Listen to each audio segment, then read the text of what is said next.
शुरुआत में वहां सिर्फ अंधेरा था और फिर हुआ एक बैंग जिसने जन्म दिया एक एंडलेस एक्सपैंडिंग एग्जिस्टेंस को, जिसमें टाइम, स्पेस और मैटर समाये थे। अब अपनी कल्पना से कहीं ज्यादा आगे देखें, हमारे अस्तित्व की सीमाओं से परे उस जगह में जिसे हम यूनिवर्स कहते हैं।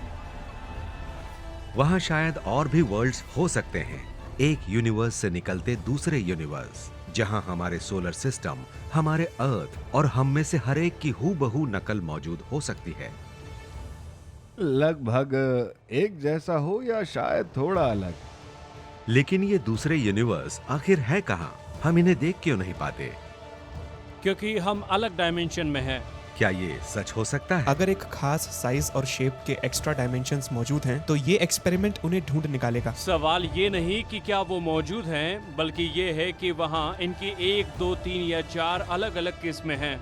इसका मतलब ये है कि हमारा यूनिवर्स असल में पैरेलल यूनिवर्स के एक समंदर में स्थित है। इस कॉस्मोस के सबसे बड़े रहस्यों और हमारी हकीकत से जुड़े ऐसे ही दिमाग चकरा देने वाले साइंटिफिक एक्सप्लोरेशंस के लिए हमारे चैनल को सब्सक्राइब करें और इस सफर का हिस्सा बने। कल्पना कीजिए एक और दुनिया की, एक पूरा यूनिवर्स जिसमें हमारे जैसा ही सोलर सिस्टम और प्लैनेट मौजूद हो। इस पैरेलल अर्थ पर आपकी एक हूबहू नकल रहती है। आप शायद बिल्कुल वैसे ही लाइफ जी रहे होंगे, लेकिन दूसरे यूनिवर्स में। अब सोचिए एक बिल्कुल अलग यूनिवर्स के बारे में, जहां शायद आप थोड़ी अलग लाइफ जी रहे हों, ठीक उसी टाइम पर जब आप ये वाली लाइफ जी रहे हैं। शायद ये काल्पनिक और नामुमकिन लग सकता है, लेकिन वहां कई दूसरे यूनिवर्स हो सकते हैं। और अब दुनिया के कुछ बड़े फिजिसिस्ट्स का मानना है कि उनके पास इसे साबित करने के लिए एविडेंसेस मौजूद हैं। हम एक एग्जिस्टेंशियल शॉक महसूस कर रहे हैं। दुनिया को देखने का हमारा नजरिया इस एहसास के साथ बदल गया है कि हाँ, पैरेलल यूनिवर्सेस सच में हो सकते हैं। तो क्या हम सच में एक मल्टीवर्स में जी रहे हैं? ये एक दिमाग चकरा देने वाला आइडिया है कि स्पेस की इस विशालता में हमारे जैसे रेप्लिकास हो सकते हैं। पैरेलल यूनिवर्स का ये आइडिया हमारे पॉपुलर कल्चर का हिस्सा है। हमारे आसपास लोग हर दिन इसके बारे में सोचते हैं, लेकिन अक्सर फिक्शन के तौर पर सबसे रोमांचक चीजों में से एक ये है कि आज साइंटिस्ट्स ये देखने की कोशिश कर रहे हैं कि क्या पैरेलल यूनिवर्सेस एक फिजिकल रियलिटी है। यूनिवर्स के असली साइज के बारे में हुई नई डिस्कवरीज इशारा करती हैं कि जो कुछ हमें दिखता है वो सब कुछ नहीं है। हम इंसानों ने शुतुरमुर्गी की तरह मान लिया था कि सिर्फ इसलिए कि हम कुछ देख नहीं सकते तो वहाँ मौजूद ही नहीं है। मिसाल के तौर पर जब मेरी दादी छोटी बच्ची थी, तब लोगों को ये तक पता नहीं था कि वहाँ और भी कुछ गैलेक्सीज मौजूद हैं। अब हमें पता है कि वहाँ अरबों खरबों दूसरी गैलेक्सीज मौजूद हैं। हैरानी की बात यह है कि वहाँ पैरेलल यूनिवर्स की 4 किस्में हो सकती हैं। एक किस्म ठीक उसी स्पेस में हो सकती है जहां हम हैं, लेकिन वो इतनी दूर है कि हम उसे देख नहीं सकते या वहां तक पहुंच नहीं सकते। एक दूसरे सीन में कई दूसरे यूनिवर्सेस विशाल कॉस्मिक सोप बबल्स की तरह हो सकते हैं, जो विशाल बबल्स के एक कॉस्मिक सी में तैर रहे हों। क्रांतिकारी बदलावों ने पूरा मंजर बदल दिया है। आउटर स्पेस से मिलने वाले डेटा ने हमें कॉस्मोलॉजी का एक नया नजरिया दिया है और सैटेलाइट डेटा इशारा करता है कि पैरेलल यूनिवर्सेस हो सकते हैं। एक और संभावना में कई पैरेलल यूनिवर्सेस हमारे यूनिवर्स की तरह ही स्पेस और टाइम में मौजूद हैं, लेकिन अलग डायमेंशंस में होने की वजह से वो इनविजिबल हैं।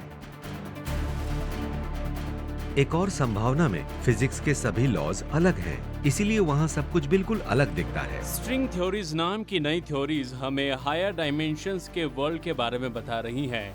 माइक्रोस्कोपिक स्केल पर क्वांटम फिजिक्स भी हमें यह दिखा रही है कि वहां पैरेलल यूनिवर्स हो सकते हैं। चीजों को आसान रखने के लिए फिजिसिस्ट्स ने पैरेलल यूनिवर्स को अलग-अलग लेवल्स में बांटा है। मिलिए लेवल 1 पैरेलल यूनिवर्स से। फिजिसिस्ट्स के मुताबिक लेवल 1 पैरेलल यूनिवर्स हमारे अपने यूनिवर्स का ही एक विस्तार है। ये एक ऐसा यूनिवर्स है जो असल में हमारे विशाल स्पेस का ही एक हिस्सा है, लेकिन ये इतनी दूर है कि हम इसे देख नहीं सकते। लेवल 1 पैरेलल यूनिवर्स इस विचार पर आधारित है कि यूनिवर्स का साइज इनफाइनाइट है। अगर ये सच है तो सिर्फ मैथमेटिकल ऑड्स के हिसाब से वहां एक एंडलेस स्पेस होना चाहिए जो हमारे सोलर सिस्टम, अर्थ और इस पर रहने वाले लोगों की एक हूबहू नकल हो। अगर आप वहां जाने की सोच रहे हैं तो सबसे नजदीकी लेवल 1 पैरेलल यूनिवर्स सच में बहुत ज्यादा दूर है।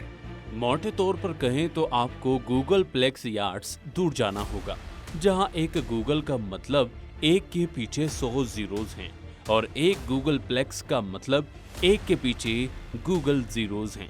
तो ये रास्ता बहुत लंबा है, हमारी पहुंच से भी कहीं ज्यादा दूर। वो यूनिवर्सेस इतनी दूर हैं कि उनकी लाइट हम तक नहीं पहुंची है। क्या हमारा यूनिवर्स वाकई इनफाइनाइट है? कॉस्मिक इन्फ्लेशन नाम की एक नई थियरी कहती है कि ऐसा ही है।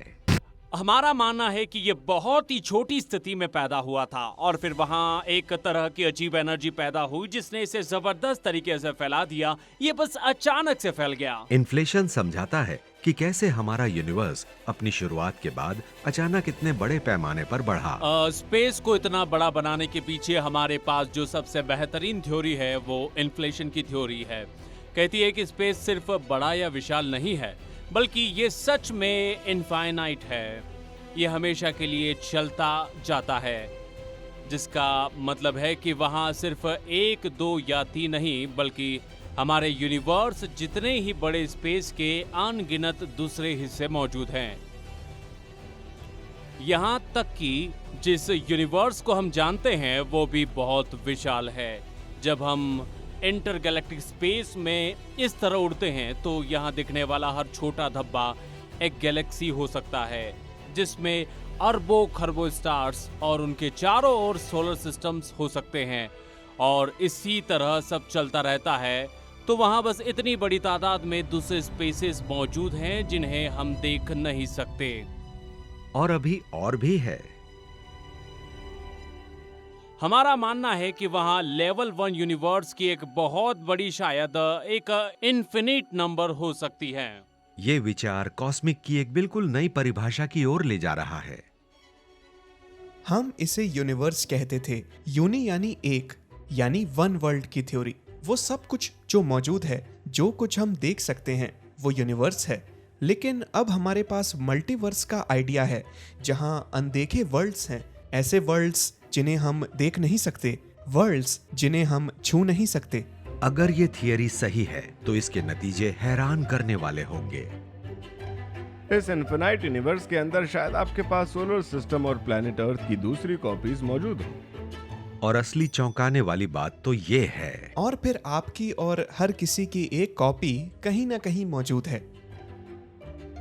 और सिर्फ यही नहीं, वहाँ अनगिनत संख्या में दूसरे यूनिवर्सेस और दूसरे अर्थ्स हैं और हम में से हर एक की इनफाइनाइट कॉपीज हैं। अगर ये सच है तो हर लाइफ के लिए एक मुमकिन आउटकम का होना जरूरी है। कुछ यूनिवर्सेस में, जिसे अब कुछ लोग मल्टीवर्स कहते हैं, वहाँ कोई बिल्कुल वैसे ही लाइफ जी रहा है, लेकिन दूसरों में चीजें थोड़ी अलग हो सकती हैं। आपको वो पार्किंग टिकट मिला ही नहीं जिसने आपको इतना परेशान किया था, या बदकिस्मती से आप अपनी पत्नी से कभी मिले ही नहीं।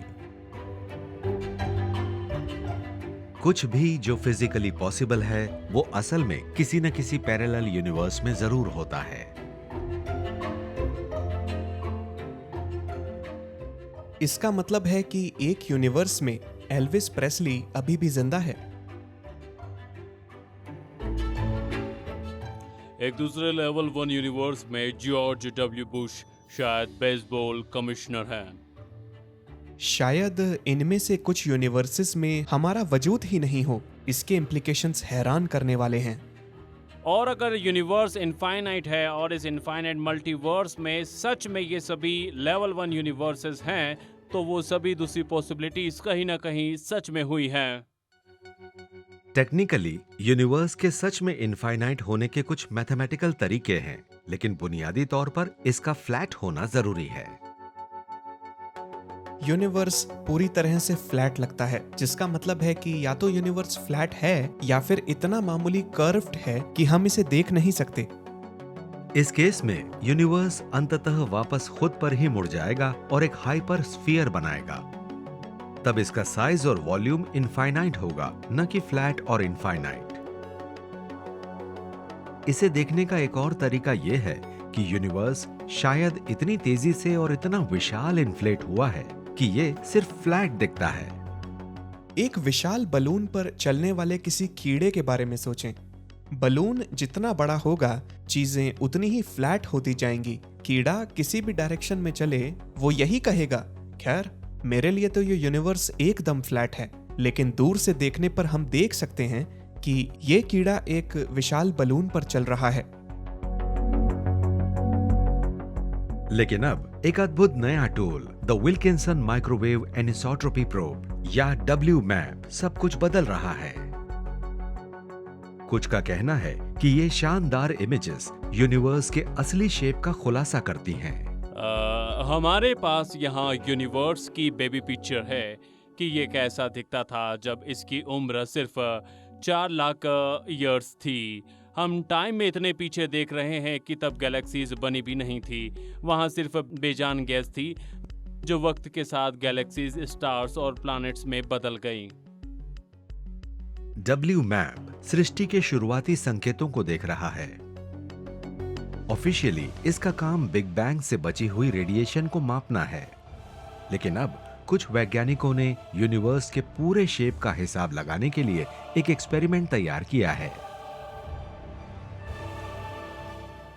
अगर मैं स्पेस में लाइट रेज भेजूं और एक विशाल ट्रायंगल बनाऊं जो यहाँ हमसे शुरू होकर हमारे दिखने वाले सबसे दूर के कानों तक जाएं और वापस आएं, तो उस ट्रायंगल के एंगल का जोड़ ठीक 180 डिग्री होना चाहिए। अगर यूनिवर्स एक बलून की तरह कर्व्ड है, तो उस विशाल ट्रायंगल के एंगल्स का जोड़ 180 डिग्री से ज्यादा होगा। यूनिवर्स फ्लैट है या कवर्ड, ये जानने के लिए उन्होंने डीप स्पेस में लेजर बीम्स छोड़ी और एक विशाल लाइट ट्रायंगल बनाया। अब हम बता सकते हैं और मेजरमेंट आ चुकी है और जवाब ये है कि ये बेहतरीन तरीके से काम करता है। एंगल्स का जोड़ ठीक 180 डिग्री है, यानी यूनिवर्स फ्लैट है। WMAP दिखाता है कि यूनिवर्स फ्लैट है। हालांकि कुछ लोगों के लिए फ्लैट यूनिवर्स का सवाल अभी भी बना हुआ है। मेरा मानना है कि यूनिवर्स असल में किसी तरह का सोप बबल है, लेकिन ये इतना मामूली मुड़ा हुआ है कि हमें दिखता नहीं। कुछ एक्सपर्ट्स का कहना है कि वहां और भी दिमाग चकरा देने वाले पैरेलल यूनिवर्स मौजूद हैं। एक लेवल 2 टाइप पैरेलल यूनिवर्स जो हाइपर स्पेस में तैरते विशाल कॉस्मिक सोप बबल्स से बना है। हर एक इंडिपेंडेंट बबल के अंदर एक पूरा यूनिवर्स समाया है। सवाल यह है कि क्या हम वाकई एक विशाल कॉस्मिक बबल में रहते हैं? क्या हमारा यूनिवर्स विशाल बबल्स की भीड़ में सिर्फ एक मेगा बबल हो सकता है? अगर लेवल 2 टाइप पैरेलल यूनिवर्स का यह आइडिया सही है, तो कॉस्मोस की असली हकीकत हमारी कल्पना से भी कहीं ज्यादा हैरान कर देने वाली हो सकती है। अद्भुत कॉन्सेप्ट यह है कि सृष्टि के उस पल में हमारा यूनिवर्स तेजी से और अचानक इन्फ्लेट हुआ, जिससे एक विशाल कॉस्मिक सोप बबल बना। हमारा यूनिवर्स दूसरे सुपर बबल्स के एक उबलते हुए समंदर में तैर रहा है, जहां बबल्स टकरा सकते हैं और एक नए बेबी ब्रदर और सिस्टर यूनिवर्स को जन्म दे सकते हैं। ये हर वक्त हो रहा है। यूनिवर्स इन्फ्लेट हो रहे हैं, बाहर निकल रहे हैं और फिर यूनिवर्स के इन विशाल साइज में बदल रहे हैं। वो मीडियम जिसमें ये लेवल 2 बबल्स तैर रहे हैं, उसे कुछ लोग बल्क कहते हैं और दूसरे हाइपर स्पेस। इस नए पैराडाइम में सोप बबल्स बन सकते हैं, बदल सकते हैं और अलग हो सकते हैं। ये डायनामिक है। यूनिवर्सेस शून्य से बन रहे हैं, यूनिवर्सेस दूसरे यूनिवर्सेस से अलग होकर बन रहे हैं। ये सभी बबल्स मिलकर लेवल 2 टाइप पैरेलल यूनिवर्स बनाते हैं और इसके अंदर अनगिनत संख्या में लेवल 1 टाइप पैरेलल यूनिवर्स मौजूद हैं। लेवल 1 और लेवल 2 यूनिवर्सेस ये सभी हमारे एक ही स्पेस में हैं। वहाँ सिर्फ एक ही स्पेस है, फिर ये अलग अलग रीजन्स हैं जिन्हें हम लेवल 1 और लेवल 2 पैरेलल यूनिवर्सेस कहते हैं। लेवल 2 पैरेलल यूनिवर्स या जिसे कुछ लोग मल्टीवर्स भी कहते हैं, वहां से गुजरना एक डरावना और शानदार अनुभव होगा। यूनिवर्सेस का एक मल्टीवर्स जहां हर कोई अस्तित्व में आ रहा है, अस्तित्व से बाहर जा रहा है और शायद एक दूसरे से टकरा रहा है। इस हलचल से ही वजूद पैदा होता है। जिसे हम लेवल 2 मल्टीवर्स कहते हैं, उसे एक ट्री या फ्रैक्चरल स्ट्रक्चर की तरह समझना सबसे बेहतर है, जहां आपके पास स्पेस का एक हिस्सा पागलों की तरह एक्सपांड हो रहा है और दूसरे हिस्से को जन्म दे रहा है, जो फिर से एक्सपांड होकर नए हिस्से को जन्म देते हैं। तो आपको यूनिवर्स का ये कैओटिक और हमेशा शाखाओं में बंटने वाला एक सेट मिलता है। इस मल्टीवर्स में यूनिवर्सेस का एक अनंत सिलसिला है। इस बड़े प्रोसेस के लिए इस्तेमाल होने वाला शब्द बबल न्यूक्लिएशन है। बबल न्यूक्लिएशन वो गीक स्पीक फ्रेज है उस प्रोसेस के लिए जहां आपके पास ये इन्फ्लेटिंग अजीब मटेरियल होता है और फिर इसका एक छोटा सा हिस्सा इन्फ्लेट होना बंद हो जाता है और एक बबल शेप्ड रीजन बनता है और फिर आप इस बबल में स्पेस का एक शांत हिस्सा बनाते हैं जहां आखिरकार गैलेक्सीज, स्टार्स, प्लैनेट्स और हमारे जैसे लोग बनेंगे। तो सच कहूं तो हम सारे लोग चिल्ड्रन ऑफ द बबल हैं। मानव इतिहास में पहली बार चिल्ड्रन ऑफ द बबल्स बाहर झांक रहे हैं और होराइजन पर पैरेलल यूनिवर्स देख रहे हैं। फिजिसिस्ट्स का मानना है कि वे अब यूनिवर्स के सबसे बड़े रहस्यों को सुलझाने की कगार पे हैं। आखिर इन पैरेलल यूनिवर्सेस को क्यों ढूंढें जिन्हें हम छू भी नहीं सकते? क्योंकि उनमें रहस्य का रहस्य छुपा है, उनमें हर चीज की शुरुआत का रहस्य छुपा है। पहली बार हम कल्पना कर सकते हैं कि हमारा यूनिवर्स आखिर आया कहां से।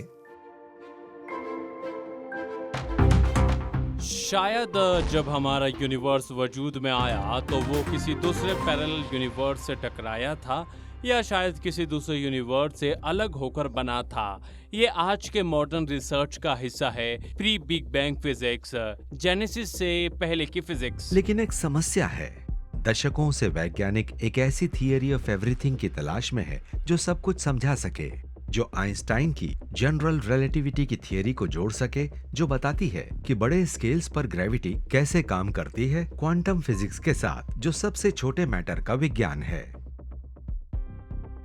मिलकर ये दो बड़ी थियरीज वो सब कुछ समझाती हैं जो इंसानियत अब तक कॉस्मोस के बारे में जानती है, लेकिन एक कार्टून बिल्ली और चूहे की तरह।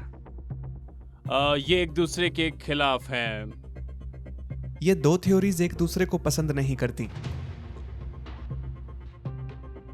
ये पूरी तरह से इनकंसिस्टेंट, इनकम्पैटिबल है। आज की दुनिया में जनरल रिलेटिविटी का क्वांटम वर्जन समझना नामुमकिन है। हम इन दो थ्योरीज के बीच तालमेल कैसे बिठा सकते हैं जो एक दूसरे को पसंद नहीं करती?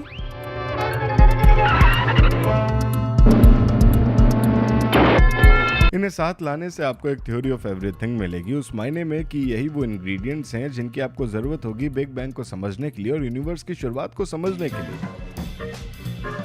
1980 के दशक में वैज्ञानिक एक सुरीले आइडिया के साथ आए जिसे स्ट्रिंग थियरी कहा गया। इसने यूनिवर्स के सभी रहस्यों को सुलझाने का वादा किया, जिसमें यह भी शामिल था कि पैरेलल यूनिवर्सेस सच हैं या नहीं।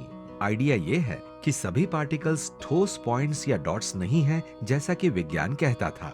इसके बजाय अगर आप पास से देख सकें तो पार्टिकल्स असल में छोटी स्ट्रिंग्स जैसी चीजें हैं जो अलग अलग तरीके से वाइब्रेट करती हैं। स्ट्रिंग थ्योरी एक स्ट्रिंग के विचार से शुरू होती है जो वाइब्रेट करती है, जिससे अलग अलग पार्टिकल्स पैदा होते हैं। ये काफी म्यूजिकल है। ये एक बैंड में गिटार और बेस इस्तेमाल करने जैसा है ताकि स्ट्रिंग्स के वाइब्रेशन से अलग अलग नोट्स पैदा किए जा सकें। जैसे जैसे वैज्ञानिकों ने स्ट्रिंग थियरी की गहराई से जांच की, उन्होंने एक अद्भुत खोज की। हमने पाया कि इसमें सिर्फ स्ट्रिंग्स ही शामिल नहीं थी, बल्कि मेम्ब्रेन्स और दूसरी चीजें भी थीं जो वाइब्रेट कर सकती थी। और ये बैंड में ड्रम्स और दूसरे इंस्ट्रूमेंट्स जोड़ने जैसा है, जो आवाज को और बेहतर बनाते हैं। स्ट्रिंग थियरी अब विकसित होकर एम थियरी या मेम्ब्रेन थियरी बन गई है। तो अब हमें एहसास हुआ है कि कुदरत में हम जो पार्टिकल्स देखते हैं, खुद यूनिवर्स भी वो वाइब्रेटिंग मेम्ब्रेन्स और वाइब्रेटिंग स्ट्रिंग्स से बना है। एम थियरी की सबसे बड़ी कामयाबी तब मिली जब वैज्ञानिकों को एहसास हुआ कि हर चीज को समझने के लिए आपको यूनिवर्स को 11 डायमेंशंस में मौजूद मानकर सोचना होगा। अगर आप किसी माउंटेन टॉप पर बैठकर नीचे देखें तो आपको अलग अलग छोटे गांव दिखेंगे जो आपस में बिल्कुल जुड़े हुए नहीं हैं, लेकिन माउंटेन टॉप से आप एक जुड़ी हुई और मुकम्मल तस्वीर देखते हैं, और यही एम थ्योरी है। एम थियरी समझाती है कि कॉस्मोस की सबसे छोटी और सबसे बड़ी चीजें कैसे काम करती हैं। ये भी कहती हैं कि हम सब एक विशाल और एनर्जेटिक मेम्ब्रेन पर रहते हैं। हमारा यूनिवर्स इस दीवार से इनविजिबल एक्स्ट्रा डायमेंशंस के जरिए जुड़ा है। मामले को और पेचीदा बनाने के लिए एम थियरी कहती है कि इनमें से 6 या 7 डायमेंशंस वो एक्स्ट्रा वाले हैं जिन्हें हम रोजाना महसूस नहीं करते, बेहद छोटे हैं और ठीक आपकी नाक के सामने हैं।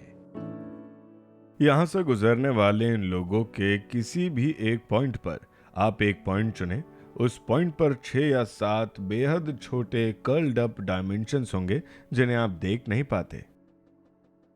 ये मेम्ब्रेन्स एक दूसरे के बहुत करीब भी हैं। इनमें से एक मेम्ब्रेन एक यूनिवर्स हो सकती है और थोड़ा साइड में हटने पर एक दूसरी मेम्ब्रेन एक अलग यूनिवर्स हो सकती है, और वे शायद सिर्फ 1 मिलीमीटर दूर हो। एनर्जेटिक मैटर की ये विशाल दीवारें बल्क या हाइपर स्पेस में बड़ी शीट्स की तरह अगल बगल तैरती हैं। एक पूरा यूनिवर्स किसी ब्रेन से जुड़ा हो सकता है या एक यूनिवर्स किसी दूसरे के पूरे हिस्से को घेर सकता है। हमारा अपना यूनिवर्स इनमें से एक विशाल ब्रेन की तरह सतह पर टिका है, जो खुद स्पेस के कॉस्मोस सी में बह रहा है और बल्क नाम के एक बड़े स्ट्रक्चर में तैर रहा है। हमारा 3 डायमेंशनल यूनिवर्स इस बड़े स्ट्रक्चर के अंदर तैरती एक मेम्ब्रेन की तरह है। ये मानना कि इनविजिबल एक्स्ट्रा डायमेंशंस हमें किसी अम्बिलिकल कॉर्ड की तरह उस हाइपर या बल्क स्पेस से जोड़ते हैं जहां विशाल मेम्ब्रेन्स रहती हैं, इसके लिए बहुत बड़े विश्वास की जरूरत है। आखिर वो मेम्ब्रेन्स कहाँ हैं जिनसे हम चिपके हैं, और हम उन एक्स्ट्रा डायमेंशंस को देख क्यों नहीं सकते जो हमें जोड़ते हैं? मैं यहाँ ओशन की सरफेस पर इस कायक पर तैर रहा हूँ और आप इसे 2 डायमेंशनल सरफेस की तरह सोच सकते हैं, लेकिन मेरे नीचे एक और पूरी डायमेंशन मौजूद है। वो नीचे की डायमेंशन है जहाँ सभी फिश रहती हैं। आप उसे बल्क मान सकते हैं। मैं एक मेम्ब्रेन पर तैर रहा हूँ और बल्क दूसरी डायमेंशन है। पानी की सतह के नीचे मौजूद फिश मुझसे एक अलग डायमेंशन में है। उन्हें तो ये पता भी नहीं है कि मैं यहाँ हूँ, जब तक कि मैं पानी उछालकर उनके सिर पर न मारूं या ऐसा ही कुछ, तो वे मेरे वजूद से पूरी तरह अनजान हो सकती हैं और मैं उनके, क्योंकि हम अलग डायमेंशन में हैं। लेकिन क्या एक छोटा सा विचार आपको किसी एक्स्ट्रा डायमेंशन और पैरेलल यूनिवर्स में भेज सकता है? ताजा एम थियरी के मुताबिक एक पल से भी कम समय में पहले ट्रिलियंथ ऑफ अ सेकंड में प्री यूनिवर्स कॉस्मोस की मेम्ब्रेन्स किसी विशाल कॉस्मिक सिंबल्स की तरह आपस में टकराईं और जन्म हुआ बिग बैंग का।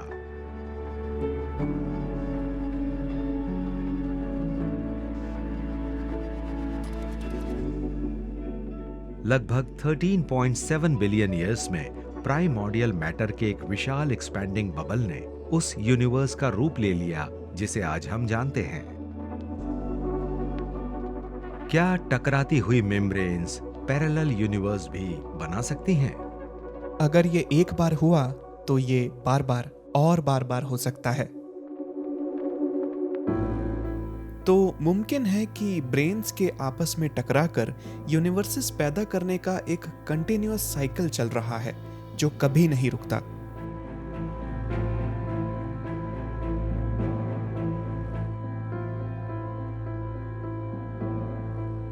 अगर ये सच है तो लेवल 2 पैरेलल यूनिवर्स का होना लाजमी है। टाइम हमेशा चलता रहता है और कॉस्मिक कैटास्ट्रोफी के जरिए यूनिवर्स के जन्म की प्रक्रिया लगातार चलती रहती है।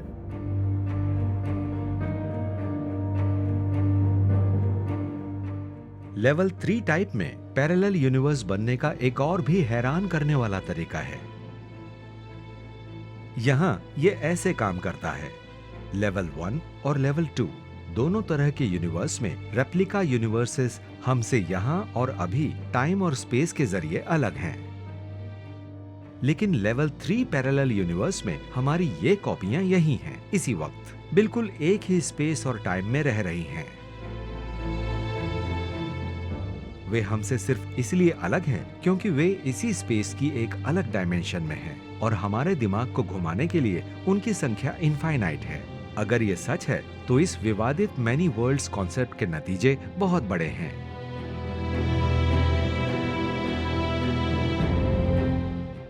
पैरेलल यूनिवर्सेस का कोई वजूद नहीं है, ये बकवास है। ये किसी ट्वाइलाइट जोन के एपिसोड या किसी खराब स्टार ट्रैक रीरन जैसी बात है। लेकिन आप एक चीज भूल रहे हैं, एक छोटा सा क्वांटम डिफरेंस मुझे एक बिल्कुल अलग यूनिवर्स से जुदा कर सकता है जहां मेरी मल्टीपल कॉपीज अपनी अलग अलग लाइव्स जी रही हैं। ये चौंकाने वाली बात है। ये हमारे मॉरल्स को भी प्रभावित करता है। मेरा मतलब है, मैं कानून को क्यों मानूं? ये जानते हुए कि किसी यूनिवर्स में अगर मैं कोई क्राइम करता हूं तो मैं बच निकलूंगा। ये विचार क्वांटम मैकेनिक्स की अजीब दुनिया से आता है जो एटम का विज्ञान है।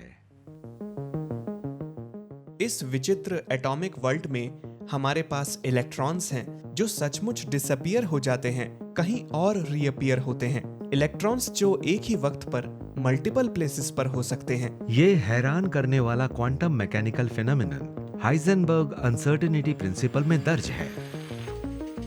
सुनने में चाहे कितना भी पागलपन लगे, क्वांटम फिजिक्स ना सिर्फ ये बताती है कि एक छोटा पार्टिकल एक साथ दो जगहों पर हो सकता है, बल्कि हाइजेनबर्ग अनसर्टेनिटी प्रिंसिपल कहता है कि कई बार उस पार्टिकल को एक साथ दो जगहों पर होना ही पड़ता है। एक लेजर लाइट और एक ग्लास एप्पल के जरिए देखा जा सकता है कि लाइट पार्टिकल्स या फोटॉन्स ऐसा कैसे करते हैं। ये दिखाता है कि फोटॉन्स यानी मेरी लेजर से निकलने वाले लाइट के छोटे पार्टिकल्स एक साथ कई जगहों पर पहुंच सकते हैं। और चूंकि हम छोटे पार्टिकल से बने हैं, इसका मतलब है कि अगर वे कई जगहों पर हो सकते हैं तो हम भी हो सकते हैं। दूसरे शब्दों में, जिस पल आपके मन में कोई विचार आता है, आपकी पूरी बॉडी दूसरे डायमेंशन और पैरेलल यूनिवर्स में एक क्वांटम लीप लगाती है। और इसका मतलब ये है कि अगर मैं सड़क पर चल रहा हूँ और अचानक स्नैप डिसीजन लेता हूँ कि मुझे लेफ्ट जाना है या राइट, अगर मेरा डिसीजन मेरे ब्रेन के किसी छोटे पार्टिकल की हलचल पर निर्भर है, तो मैं असल में दोनों काम करूंगा। और ऐसे ही ये लाइफ असल में दो पैरेलल रियलिटीज में बढ़ जाती है।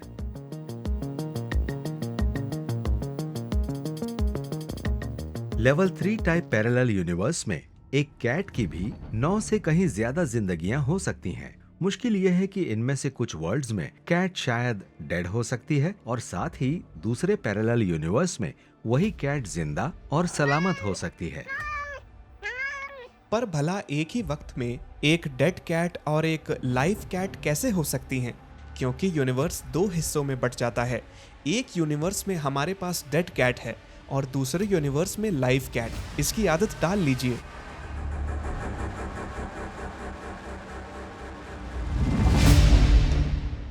इससे भी ज्यादा चौंकाने वाली बात यह है कि इनमें से कुछ मैनी वर्ल्ड्स में सोच में आया एक छोटा सा क्वांटम डिफरेंस पूरी दुनिया को बदल सकता है। ये बिल्कुल उस बटरफ्लाई की तरह है जो अपने पंख फड़फड़ाती है और एक हरिकेन पैदा कर देती है। छोटी माइक्रोस्कोपिक घटनाएं भी हिस्ट्री का पूरा रुख बदल सकती हैं। तो हर हिस्टोरिकल इवेंट इस लगातार विभाजित होने वाले मेनी वर्ल्ड्स यूनिवर्स की किसी न किसी ब्रांच में घटित हो रहा है। और एक में तो नाज़ीज ने वर्ल्ड वॉर 2 जीत लिया। जिस स्थिति में मैं अब जर्मन बोल रहा हूँ और मेरे पीछे एक स्वास्तिका है, किसी दूसरी दुनिया में वो भयानक मंजर कभी हुआ ही नहीं। एक यूनिवर्स में कोई वर्ल्ड वॉर 2 नहीं हुआ और उन 50 मिलियन लोगों को नहीं मरना पड़ा। किसी डाइस के अंतहीन रोल्स की तरह सभी मुमकिन नंबर्स और सभी तरह के यूनिवर्सेस और आउटकम्स आखिरकार इन मैनी वर्ल्ड्स में से किसी एक में सामने आएंगे। सच तो यह है कि हमारी सभी इच्छाएं भी किसी पैरेलल यूनिवर्स में सच साबित हो सकती हैं। अगर मैनी वर्ल्ड्स का आइडिया सही है तो यूनिवर्स एक ऐसी ब्रांच भी है जिसमें शिकागो कब्स ने पिछले साल वर्ल्ड सीरीज जीती थी। आप कल्पना कर सकते हैं कि यूएस से आज भी ब्रिटिश लोगों की एक कॉलोनी होता। यहाँ तक कि असंभव चीजें भी किसी पैरेलल यूनिवर्स में मुमकिन है। इन रहस्यमयी एक्स्ट्रा डायमेंशन से हमारी दुनिया में क्रिएचर्स भी आ सकते हैं।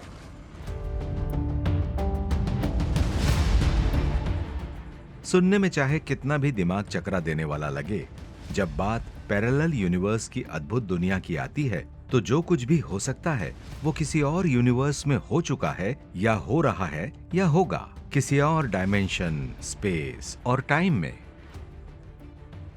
क्वांटम डिफरेंसेस इतिहास को दोबारा लिख सकते हैं, कई यूनिवर्सेस बना सकते हैं जिनमें से हर एक का आउटकम बिल्कुल अलग होगा, जहां कुछ भी और सब कुछ मुमकिन है। कुछ युद्ध कभी हुए ही नहीं और कुछ ऐसे भी हुए जिनकी हमने कभी कल्पना तक नहीं की थी। एक मामूली बदलाव का मतलब है कि एक कॉमेट टकराने से चूक गया और कहीं किसी अर्थ पर आज भी डायनासोरस घूम रहे हैं। ये सभी शानदार पैरेलल यूनिवर्स एक ही स्पेस घेरते हैं पर एक अलग डायमेंशन में हैं और इसीलिए हमारे लिए इनविजिबल हैं।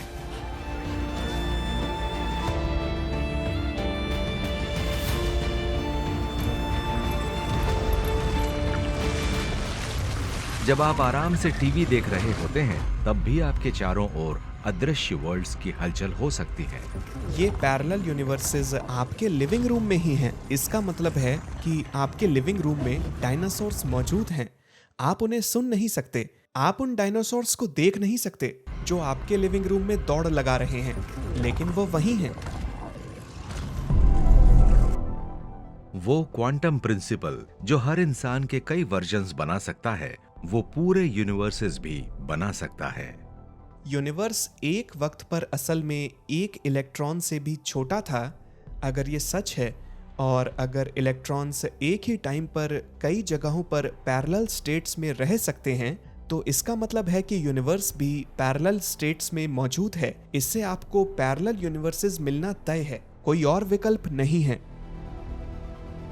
लेकिन सिर्फ इतना ही नहीं है, वैज्ञानिकों ने दुनिया को फिर से हैरान कर दिया है और दावा किया है कि पैरेलल यूनिवर्स की एक और किस्म हो सकती है।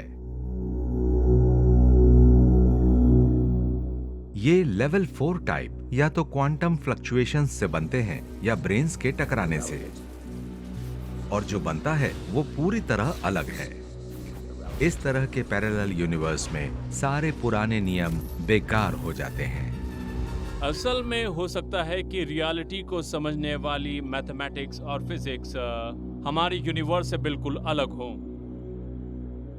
अगर एक लेवल 4 पैरेलल यूनिवर्स में फिजिक्स के नियम अलग हों तो स्पेस में सिर्फ गैस और पार्टिकल्स ही हो सकते हैं। गैलेक्सीज, स्टार्स और प्लैनेट्स नहीं होते और लाइफ वैसी नहीं होती जैसा हम जानते हैं।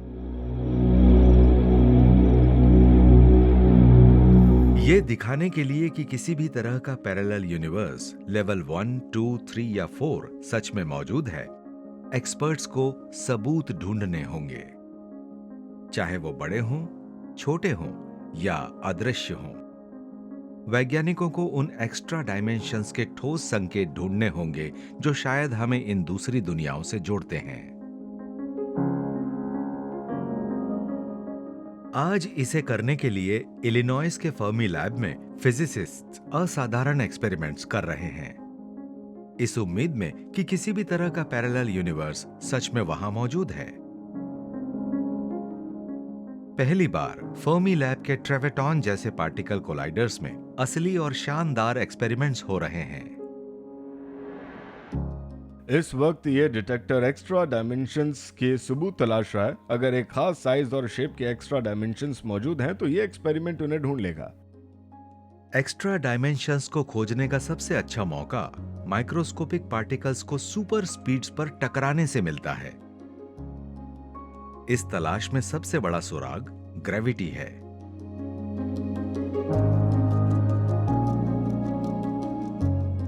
इस फोर्स को बहुत ही वीक पाया गया है, इसलिए फर्मी लैब के फिजिसिस्ट्स उस पार्टिकल की तलाश कर रहे हैं जो ग्रेविटी ले जाता है। इसे कहा जाता है ग्रेविटॉन। ये वो पार्टिकल है जो ग्रेविटी ले जाता है। तो हमारा मानना है कि इसे स्पेस के सभी एक्स्ट्रा डायमेंशंस के बारे में पता है, इसलिए हमें लगता है कि ग्रेविटॉन्स अगर आप उन्हें हाई एनर्जीज में पैदा कर सकें तो उन्हें असल में एक्स्ट्रा डायमेंशंस में चले जाना चाहिए। लेकिन एक ग्रेविटॉन या उसके निशान को ढूंढना एक बड़ी चुनौती है। ये बहुत पेचीदा और मुश्किल है क्योंकि आप कुछ ना होने की तलाश कर रहे हैं। आप ऐसी चीज ढूंढ रहे हैं जो गायब हो गई है।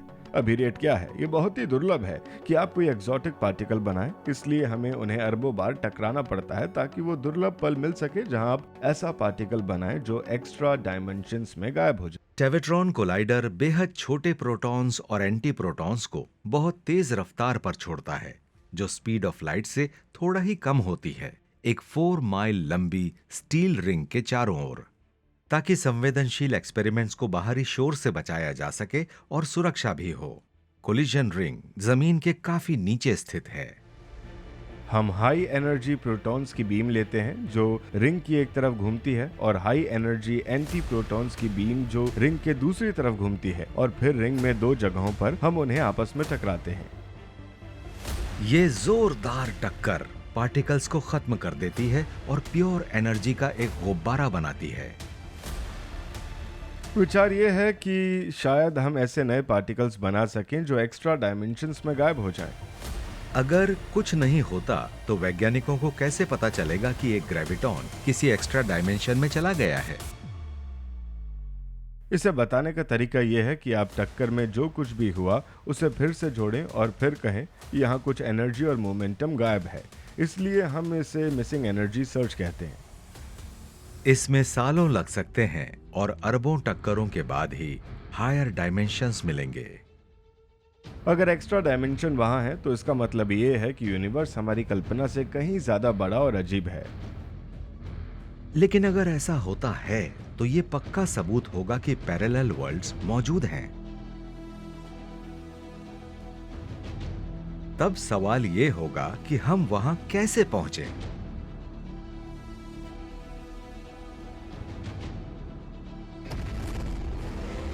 भविष्य में विनाश के खतरे का सामना करते हुए क्या मानवता एक पैरेलल यूनिवर्स के लिए पोर्टल खोल पाएगी?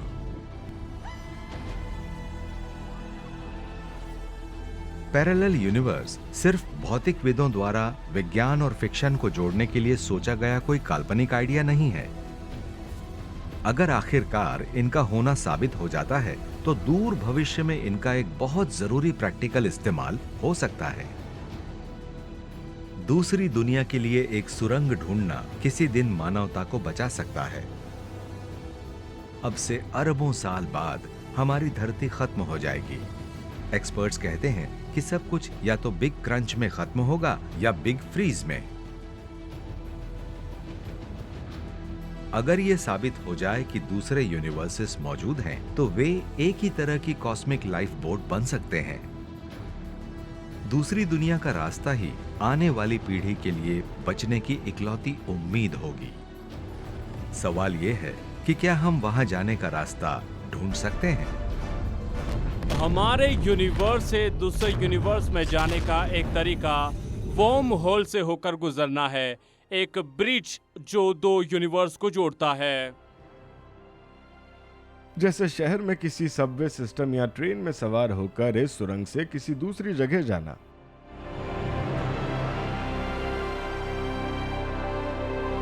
कागज की 2 शीट्स के बारे में सोचिए जो एक दूसरे के ऊपर रखी हैं। फिर एक शॉर्टकट या गेटवे के बारे में सोचें जो इन 2 यूनिवर्सेस को जोड़ता है।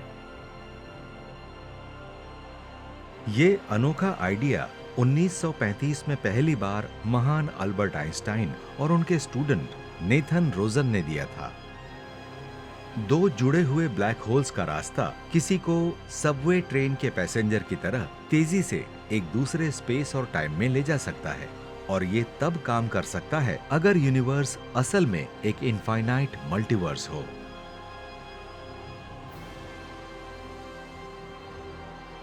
निश्चित रूप से ये एक थियोरेटिकल पॉसिबिलिटी है, एक तरह का शॉर्टकट जो मौका देता है यूनिवर्स के दूर के हिस्से या शायद अलग अलग यूनिवर्स के बीच ट्रैवल करने का।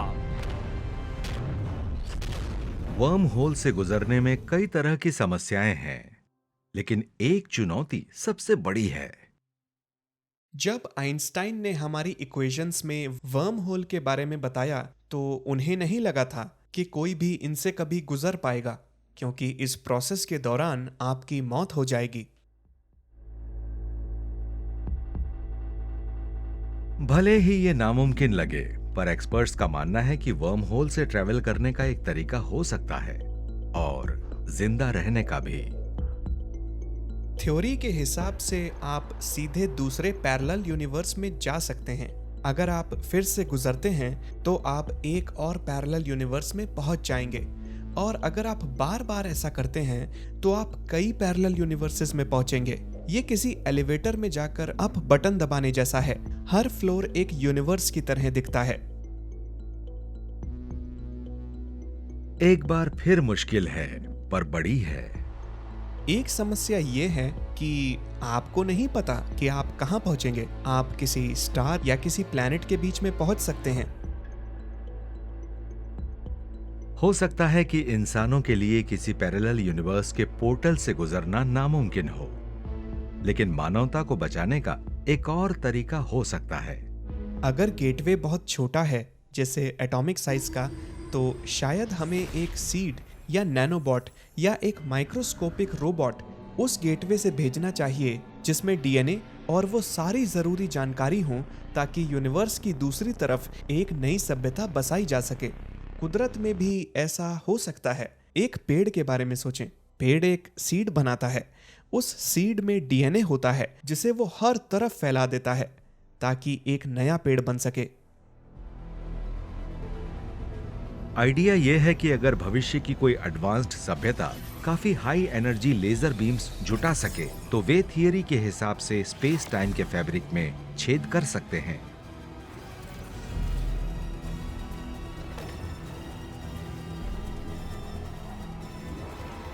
ये बहुत मुश्किल है, लेकिन फिजिसिस्ट्स ने कैलकुलेट किया है कि अगर आप एक ही पॉइंट पर बहुत ज़्यादा एनर्जी लगाएं ताकि प्लैंक एनर्जी हासिल हो सके, जो सबसे बड़ी एनर्जी है, तो स्पेस और टाइम खुद अस्थिर हो जाएंगे। छोटे बबल्स बनने लगेंगे, छोटे बबल्स जो शायद दूसरे यूनिवर्स के लिए पोर्टल्स या रास्ते बने। इस तरह एक नैनो बोर्ड जिसमें इंसानियत का डीएनए और हमारी दुनिया का कॉस्मिक कोड हो, उसे एक पैरेलल यूनिवर्स में भेजा जा सकता है। विनाश के खतरे को देखते हुए ये मानवता की आखिरी उम्मीद हो सकती है। अगर हम ऐसा नहीं कर पाए तो ये यूनिवर्स की मौत होगी। लेकिन अगर यह कारनामा मुमकिन हो गया तो हमारा पूरा यूनिवर्स फिर से जिंदा हो जाएगा और एक फीनिक्स की तरह राख से उठ खड़ा होगा। ये भगवान जैसा बनने जैसा है। ये अनोखा आइडिया मानव इतिहास के सफर को फिर से शुरुआत से शुरू कर सकता है। कम से कम कुछ किस्में तो निश्चित रूप से मौजूद हैं, शायद दूसरी किस्में भी मौजूद हों, बस हमें नहीं पता।